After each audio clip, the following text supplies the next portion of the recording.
बिछुरत एक प्राण हर लेहि, मिलत एक दुख दारुण देहि। एक का बिछुड़ना दुख देता है और एक का मिलना दुख देता है ना? दुष्टों का मिलना दुख देता है और संतों का और बिटिया का, इन दोनों का बिछुड़ना दुख देता है। सीता जी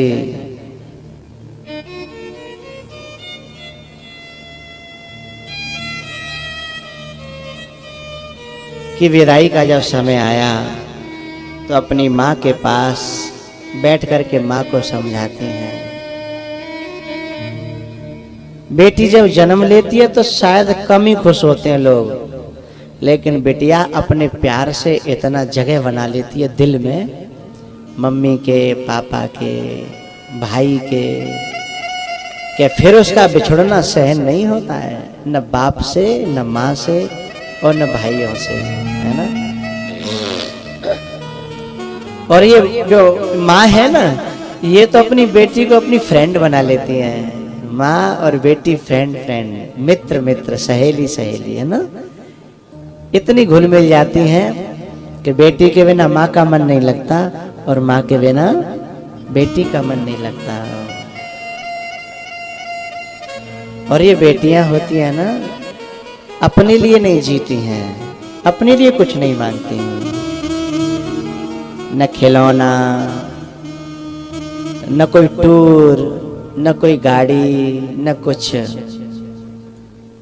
केवल ये मांगती हैं कि मेरे साथ थोड़ा सा खेल लो पापा, मेरे साथ बात कर लो, है? और पता है जब पापा कहीं जाते हैं ना तो बस इतना ही कहती है, जल्दी आ जाना, कब आओगे। फिर वो 50 बहाने करेगा कि ये काम वो काम, तो सामने भी नहीं रोती, किताब में मुंह छुपा लेती है अपना और रो लेती है, हैं? किताब में अपना मुंह छुपा लेती है और रो लेती है। बेटा जवाब देने लगता है, लेकिन बेटी कभी जवाब नहीं देती। सीता जी ने अपनी माँ से कहा, माँ मैं गुड़िया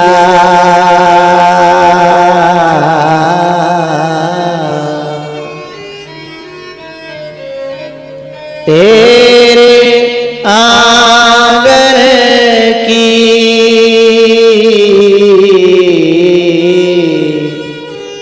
मैं गुड़िया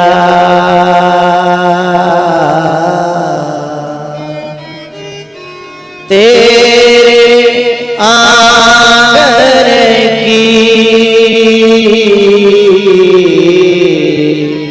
मैं गुड़िया मेरी माँ तेरे बिना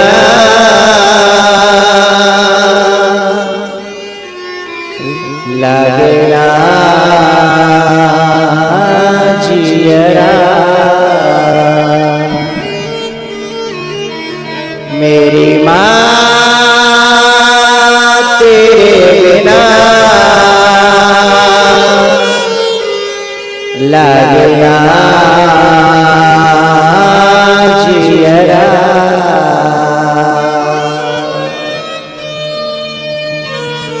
माँ ने कहा, बेटा तू जा तो रही है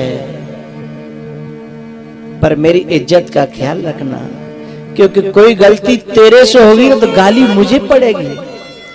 सीधे माँ को पकड़ते हैं लोग, क्या सिखाया है इसकी माँ ने।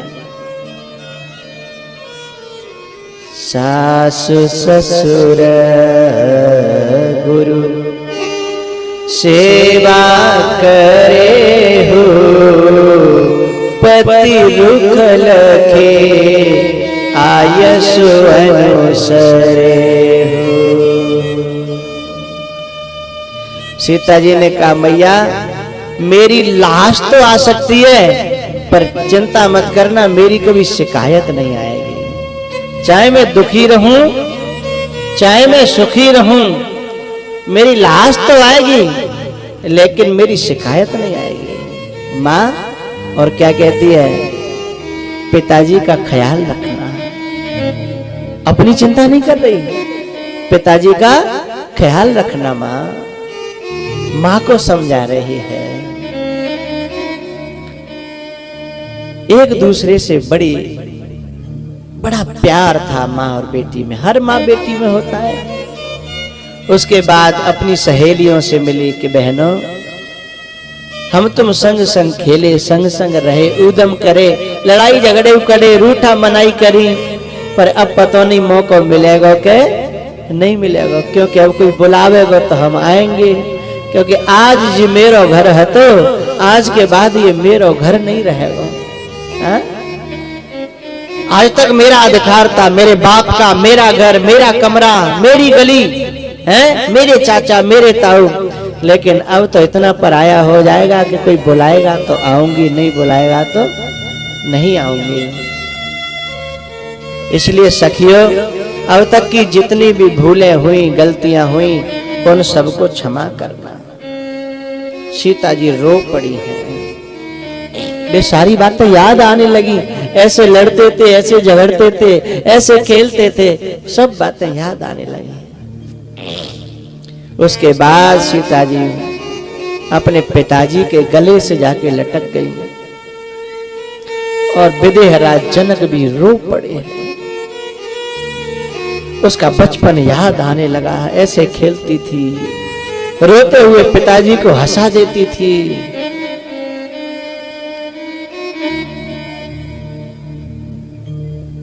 जनक जी महाराज की आंखें से टप टप आंसू गिरने लगे। पता है, जनक जी ने कहा, बेटा जब मैं बाहर से आता था ना, तो तेरे को देख करके मेरा सारा दुख, मेरी थकान सब दूर हो जाती थी।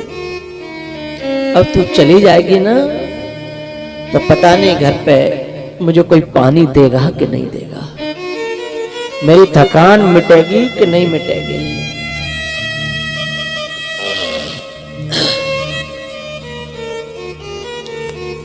बेटा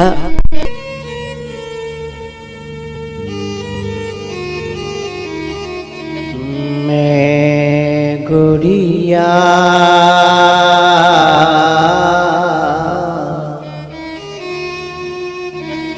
तेरे आंगन की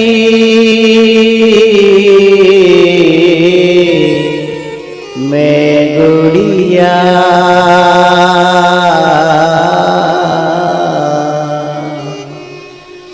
मेरी माँ तेरे बिना लागे ना जियरा। माँ की आत्मा इतनी होती है बेटे की तरफ, पता है, बहुओं से भी छुपा छुपा के सामान रखती हैं, और बेटी आती है ना तो चुपचाप देती है, बताना नहीं बेटा, नहीं तेरी भाभी है ना कलेश करेगी। चुपचाप रखेंगे। अच्छा सामान कहीं से मिलेगा ना, तुरंत याद आएगी, ये मेरी बिटिया के लिए हो जाएगा। खुद नहीं पहनेगी, साड़ी मिलेगी तो अपने संदूक के अंदर वाले कोने में रख देगी और कहेगी फोन करके, बेटा जल्दी आना, तेरे लिए कुछ रखा है। हा? खुद नहीं पहनती है, खुद यूज नहीं करती है, अलग रखेगी। बहुत सारे सामान ऐसे होंगे जो बहू को पता न लगे, उसकी भाभी को पता न लगे, बेटी के लिए। और बेटियां भी है ना, मैं तो बाबा हूं ना, मैं सब जगह जाता हूं, तो बेटियां कभी भी हमसे मिलेंगी तो अपने लिए कुछ नहीं मांगती, न अपने बारे में कुछ पूछें। मेरी माँ को बीमारी है बाबा, कोई उपाय है, मेरी मम्मी ठीक हो जाए, मेरी मम्मी परेशान रहती है, मेरी भाभी खराब आई है ना, मेरी मम्मी को बहुत दुखी करती है बाबा, कोई उपाय है? माँ के बारे में, माँ वहां दुखी है और ये यहां टेंशन में रहती है। हाँ? मेरी माँ तेरे बिना लागे ना जियरा, मेरी माँ तेरे बिना लागे ना जियरा। पता है ये बेटियां 3 चीजें संग लेके आती हैं। क्या? खुशियां, लक्ष्मी और शक्ति। 3 चीज संग लेके आती हैं। जब शादी होती है ना तो 1 महीना से बाप बोलता रहता है, कहां से शक्ति आ जाती है? नंगे पांव, बिना खाए, बिना नहाए, बिना धोए, बिना पिए। और कोई ये कहे ना कि बैठ लो भैया थोड़ा सा, ए भैया 3 दिन रह गए हैं, सिर पे विवाह आ गया। बिल्कुल थकता नहीं है, थकान नहीं आती। लेकिन वही बाप जब बेटी विदा हो जाती है ना, फिर अकेले में जाके गिर पड़ता है। लोग कहते हैं वो टेंट वाला आया है, भाई हाथ जोड़ देना, उससे कहना मैं 4 दिन बाद बात कर लूंगा, अभी मुझसे कोई बात न करे। मुझे अभी 4 दिन मुझसे बोले ना, अब न मेरे पाँव में दम है, न मैं किसी से बोल सकता हूं, न मेरी सामर्थ्य। कहां चली गई ताकत? 1 महीना से तो थका नहीं था, ताकत बेटी के साथ चली गई है। लक्ष्मी जब तक बेटी विदा नहीं होती है ना तो कहीं ना कहीं से धन आता रहेगा, कहीं ना कहीं से अपने आप आएगा। लेकिन जब वो चली जाती है ना तो सारी जेबें खाली हो जाती हैं। कोई आगे कहे कि भाई 1 लाख पड़े हैं क्या? आपको तो पता है बेटी की शादी करी है ना। बाप की भी बहुत आत्मा होती है बेटी की तरफ। जब भी बेटी आएगी तो देने की ज्यादा से ज्यादा कोशिश करता है। और फिर कोई ये कहे कि इतना क्यों? बोले बेटों के लिए तो सब रह जाएगा, ये तो बेचारी जो हाथ से दे देंगे वही लेगी ना, ये लड़ती थोड़ी है? ये तो जो दे दोगे सो ले जाएगी, जो कुछ बचेगा वो तो सब इन्हीं के लिए, लड़कों के लिए है ना। बाप भी बहुत आत्मा रखता है बेटी की तरफ।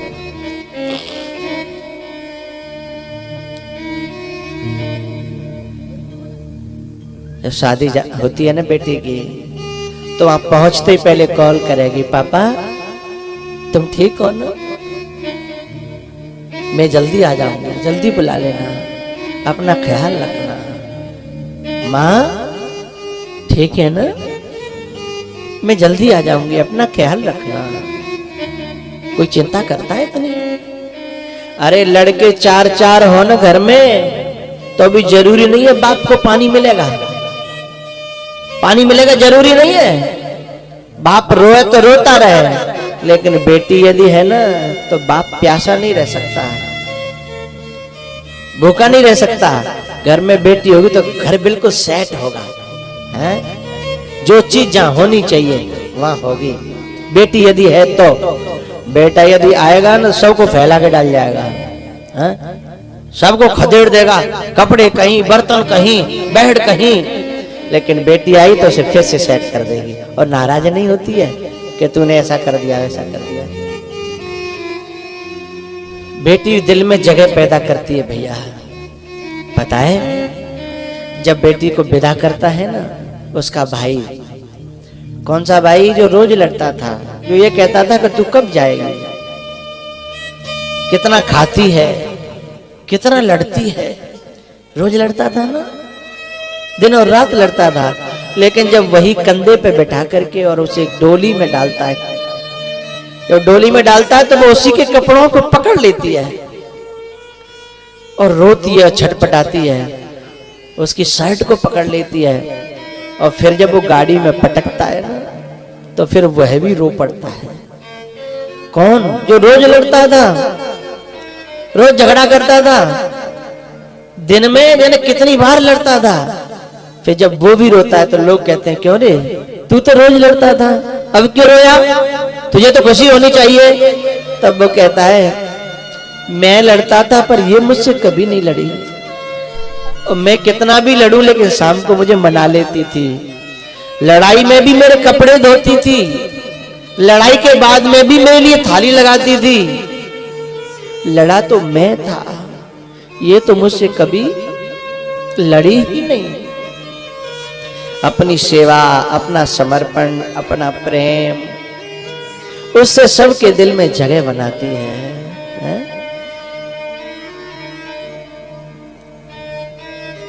अपनी अपनी गलतियों का उस भैया को एहसास होता है कब, जब वो चली जाती है। जब तक वो रहती है तब तक एहसास नहीं होता।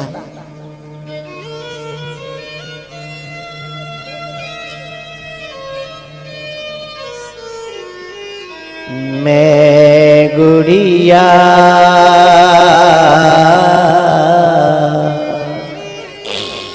तेरे आंगन की,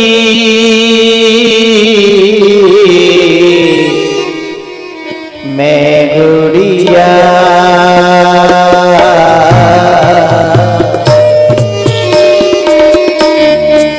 मेरी माँ तेरे बिना लागे ना जिया। मेरी माँ तेरे बिना लागे ना जिया। उसका भाई जो चाहे जब थप्पड़ मार देता था और चुप रह जाती थी।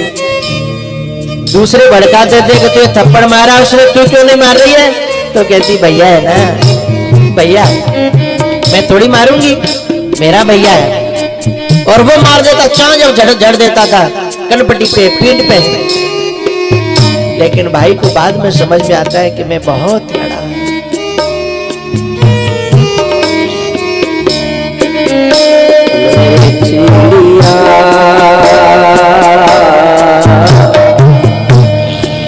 तेरे बागन की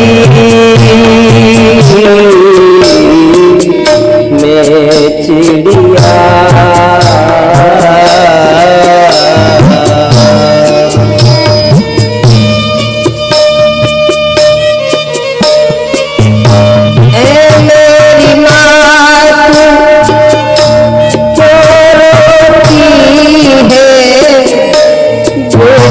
पराया धन होती है मेरी माँ।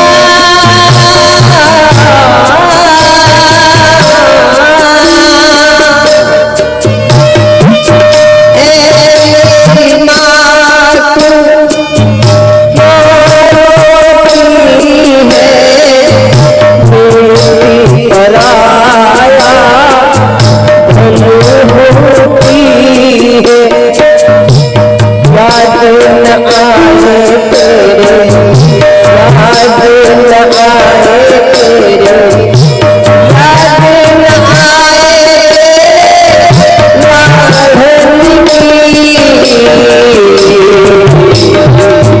मैं गुड़िया।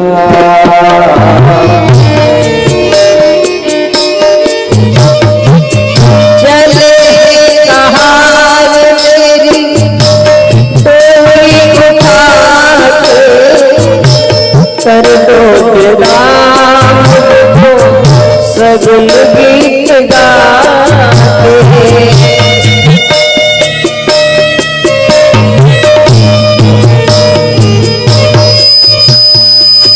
चले हैं कहार मेरी डोरी उठाते। कर दो राम सगुन गीत गाते, याद ना सताए तेरे, याद ना सताए तेरे, याद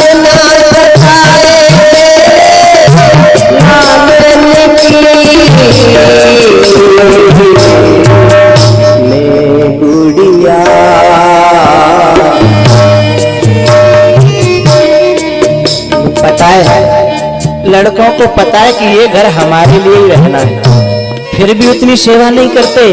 वो सब जानती है कि ये मुझे छोड़ के जाना है, फिर भी उस घर को हमेशा सजाती रहती है ना। इतना काम, इतनी सेवा, पता है छोड़ के जाना है, लेकिन फिर भी इतना त्याग, इतनी तपस्या, इतना प्रेम।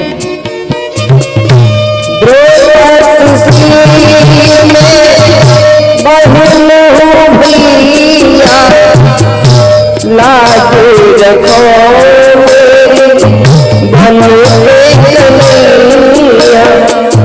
कसम तुम्हें रक्षा, कसम तुम्हें रक्षा, कसम तुम्हें रक्षा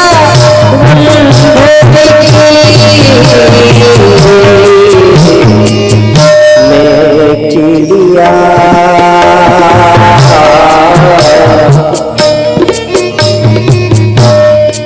मेरी माँ तेरे बिना लगे ना जियरा। ओ मेरी माँ तेरे बिना लगे ना जियरा।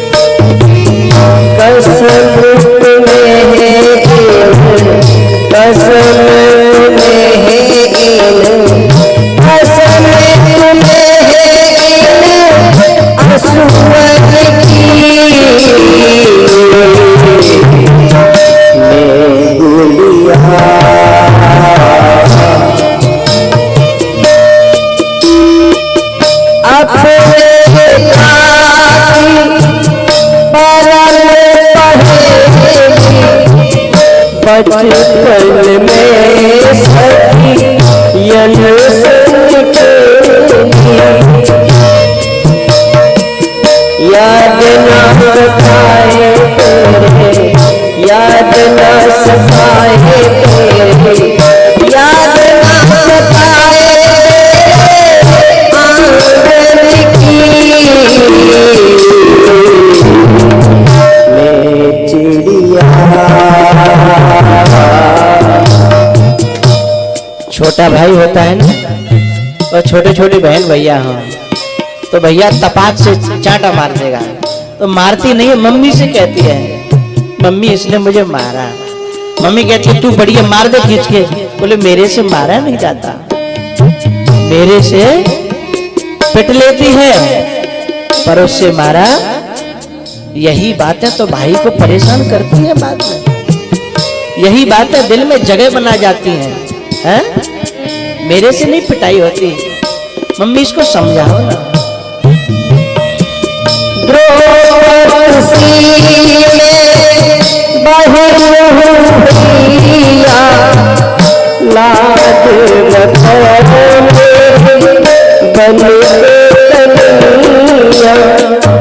कसम तुम्हें रक्षा, कसम तुम्हें रक्षा, कसम तुम्हें रक्षा बंधन की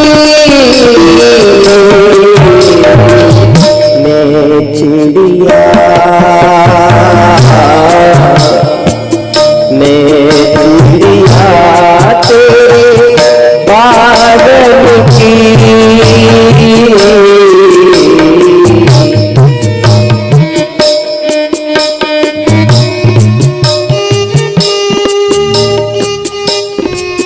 जैसे तैसे लोगों ने सीता जी को डोली में बिठाया, लेकिन डोली के साथ जनक जी महाराज चलने लगे। लोगों ने कहा कि आप तो बाप हो, इतने बड़े हो, राजा हो, आप इस प्रकार से रोओगे जाओगे तो लोगों पे क्या असर पड़ेगा? लेकिन उन्हें असर की चिंता न थी। डोली के संग चलने लगे। लोगों ने जैसे तैसे खींच करके लौटाया और जब आंगन में आके खड़े हुए तो वही आंगन काटने को दौड़ रहा था। कितनी रोल चौल थी, उस आंगन में से बेटी विदा हो जाती है ना, कितना बुरा लगता है वो आंगन। उनकी एक एक बात वहां याद आती है। वो पूरा आंगन वहां आकर के जनक जी रोने लगे और कहने लगे, भैया बेटियों से मन मत लगाना, नहीं तो रोना पड़ेगा, क्योंकि बेटियों को तो जाना ही है। लेकिन मन कोई लगाता थोड़ी है, वो तो मन को अपने आप जीत लेती है। अपनी सेवा, अपना समर्पण, अपनी विनम्रता, अपनी सुशीलता से जीत लेती है ना। और जब वो चली गई तो बाद में कह रहे हैं,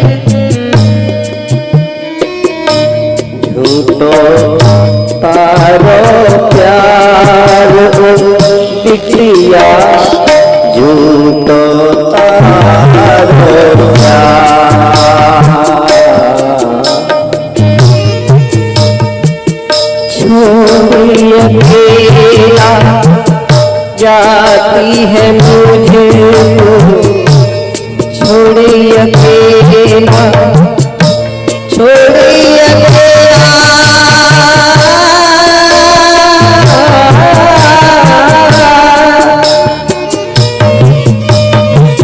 छोड़ी अकेला जाती है मुझको, ये कैसा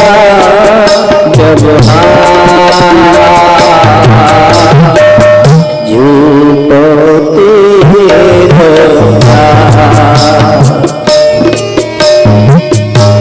ओ मेरी आशा तेरू,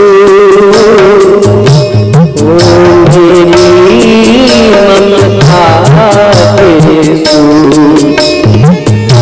कौन मुझे अब भोजन देगा, कौन मुझे अब उत्तर देगा, छोड़ी अकेला, छोड़ी अकेला,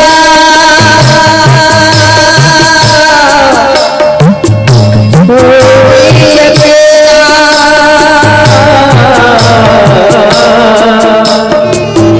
छोड़ी अकेला जाती है मुझको, ये कैसा व्यवहार, ये झूठा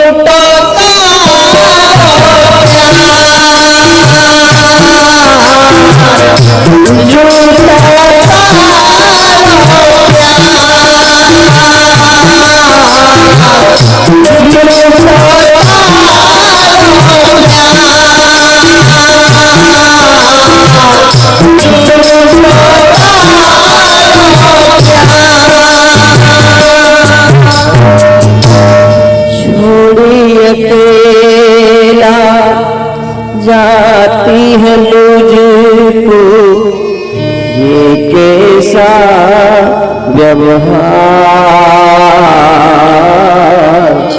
झूठो तारो प्यार,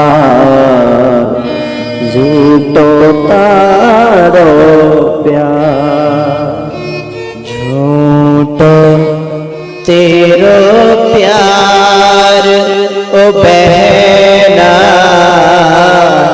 झूठो तेरो प्यार, झूठो तेरो प्यार ओ बहना, झूठो तेरो प्यार।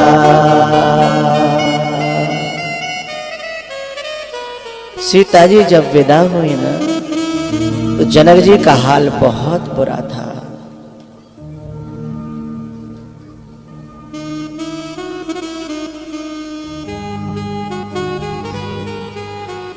अयोध्या में जब सीता जी पहुंची हैं,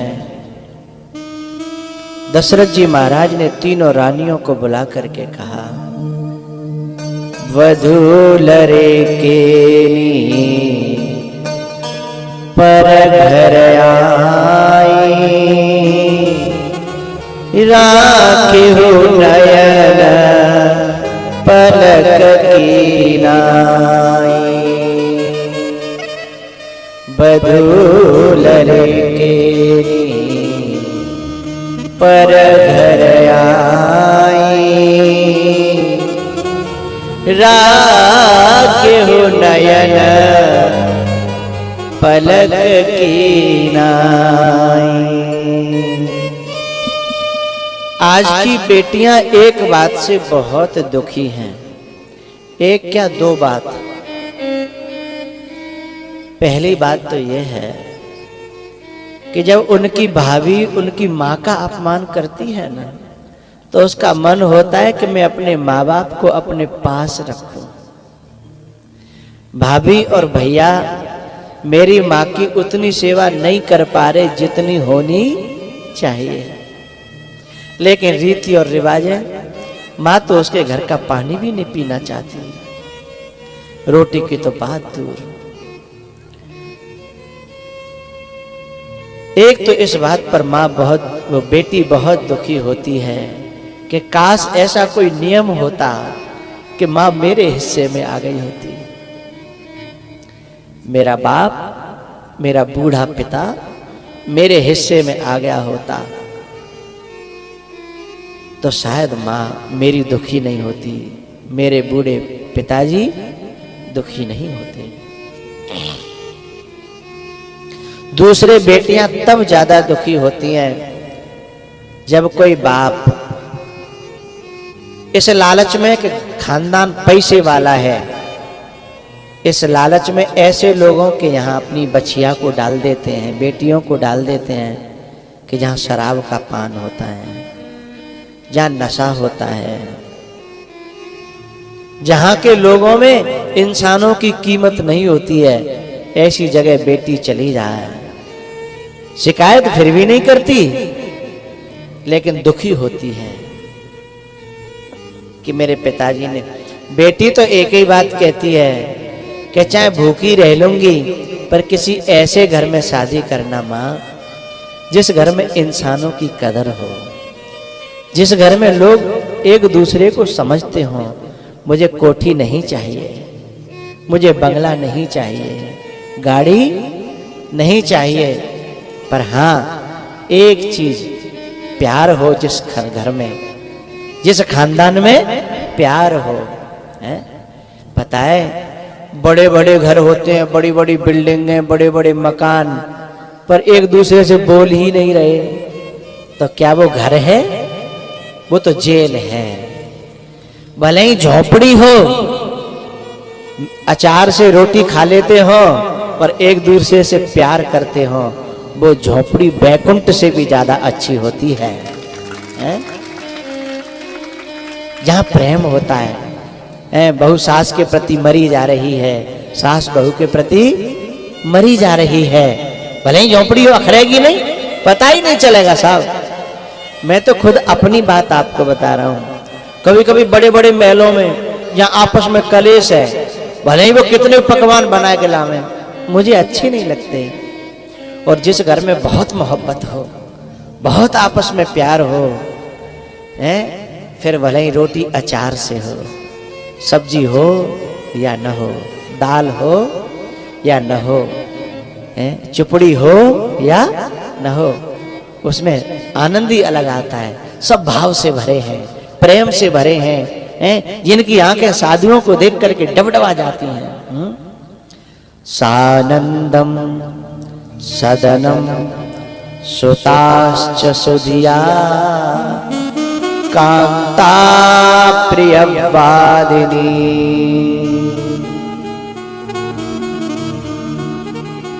सानंदम सदनम सुताश्च सुधिया कांता प्रियवादिनी।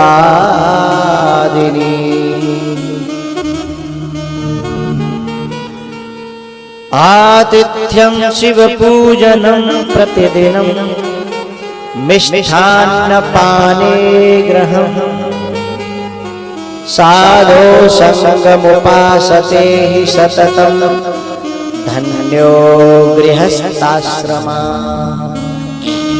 गृहस्थ एक आश्रम है और उस आश्रम के कुछ आभूषण हैं। वो आभूषण उस घर में है तो वो स्वर्ग से और बैकुंठ से भी ऊपर है, और वे आभूषण नहीं है तो फिर वही घर नरक बन जाता है।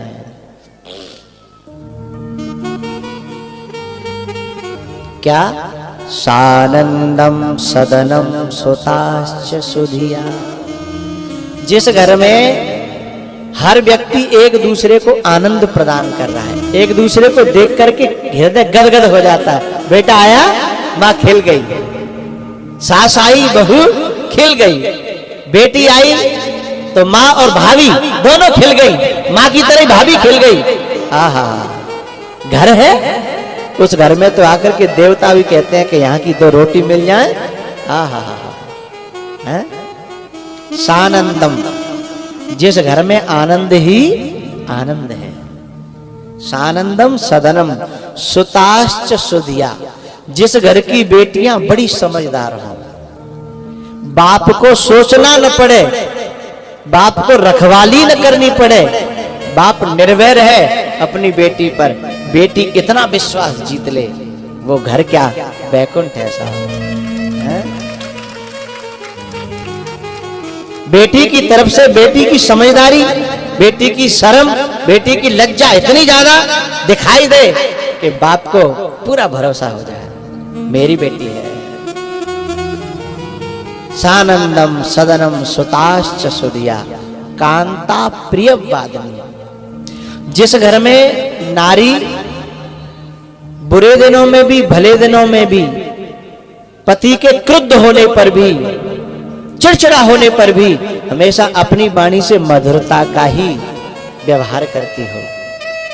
कांता प्रिय वादिनी, उसकी वाणी से कभी जहर न निकले, उसकी वाणी से कभी बाण न निकले, उसकी वाणी से हमेशा मिठास ही निकले। है ऐसा घर, आहा हा। उस घर में देवता भी लक्ष्मी भी आने के लिए व्याकुल रहते हैं, बुलाने नहीं पड़ते, आने के लिए व्याकुल रहते हैं।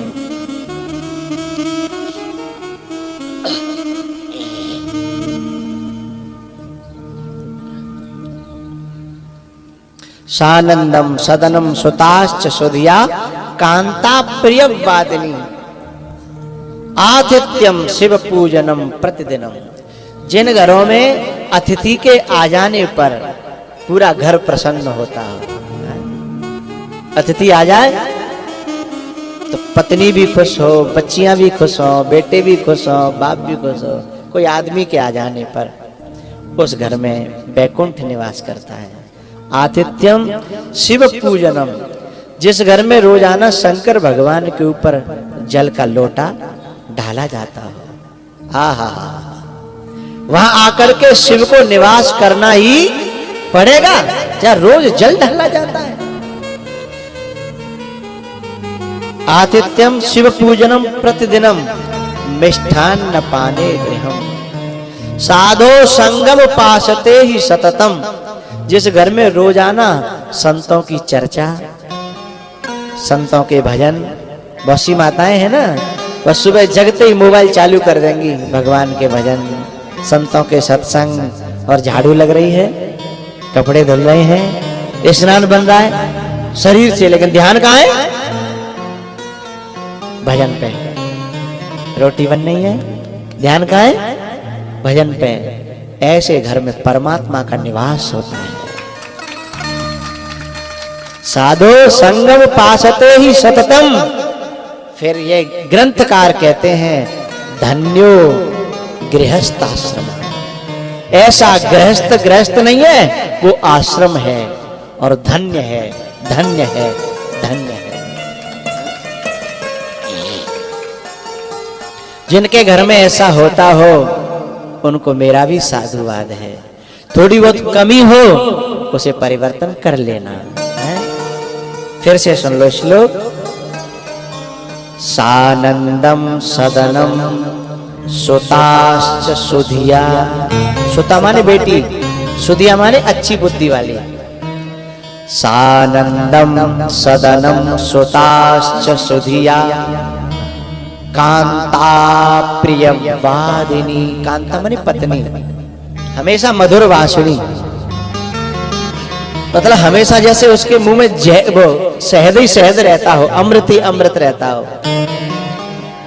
एक जगह तो एक श्लोक में बताया है,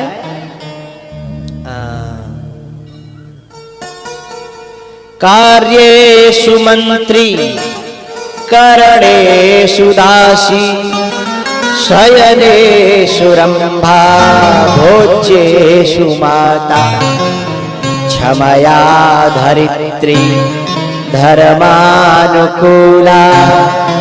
खड़ा गुणैते पते व्रताना।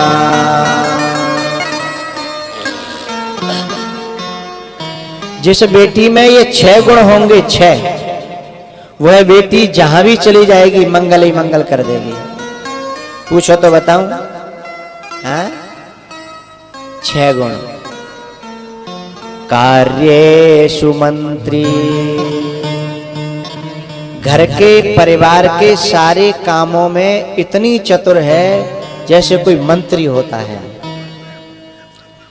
बहुत सी बेटियां इतनी समझदार होती हैं कि घर वाले पूरा चार्ज ही उसे सौंप देते हैं, उस वही लेन देन करती है, वही सब रखती है। जब भी कोई बाहर का आदमी कुछ लेन देन, अरे बेटा जरा लाना, वही पैसे निकाल के लाएगी, वही हिसाब किताब करेगी, इतनी मंत्री की तरह। और कोई बात पड़ती है, समझदारी है तो सलाह तो देगी, लेकिन कभी जिद नहीं करेगी कि मेरी बात मानो।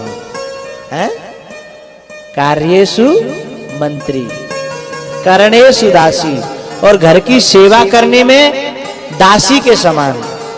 सेवा तो करेगी लेकिन अहंकार नहीं करेगी कि मैंने ये किया, मैंने गिनाएगी नहीं कि मैंने इतने काम कर दिए। ना ना, अच्छी बेटी के लक्षण बता रहा हूं। कार्येषु मंत्री करणेषु दासी, 2 हो गए। शयनेषु रंभा, अपने पति को संतुष्ट रखने वाली।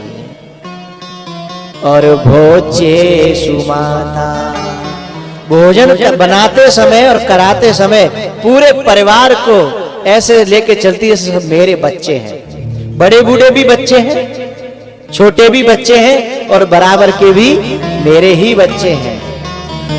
क्योंकि माँ बन जाती है ना तो ही अच्छी तरह से सबकी सेवा कर पाई, क्योंकि माँ जैसी सेवा कोई कर ही नहीं सकता। देवरानी बन जाएगी तो सेवा नहीं कर पाएगी, जेठानी बन जाएगी तो सेवा नहीं कर पाएगी, है ना। तो सबकी माँ, सबको बेटा समान सेवा करने में। 4 हो गए। कार्येषु मंत्री करणेषु दासी शयनेषु रंभा भोज्येषु माता। 5वां है क्षमया धरित्री, क्षमा करने में धरती के समान। धरती के बराबर कोई क्षमा नहीं कर सकता। ऐसा कौन सा अन्याय है जो हम लोग धरती के ऊपर नहीं करते? कितने गहरे गहरे 200-200 फीट छेद कर देते हैं पानी निकालने के लिए, नाराज नहीं होती है। इसी पे हल चलाते हैं, नाराज नहीं होती। इसी पे कुटाई पिटाई करते हैं लोहे लंगड़ की, नाराज नहीं होती है। इसी पे मलमूत्र का त्याग करते हैं, नाराज नहीं होती। ऐसे ही जो बेटी, जो कन्या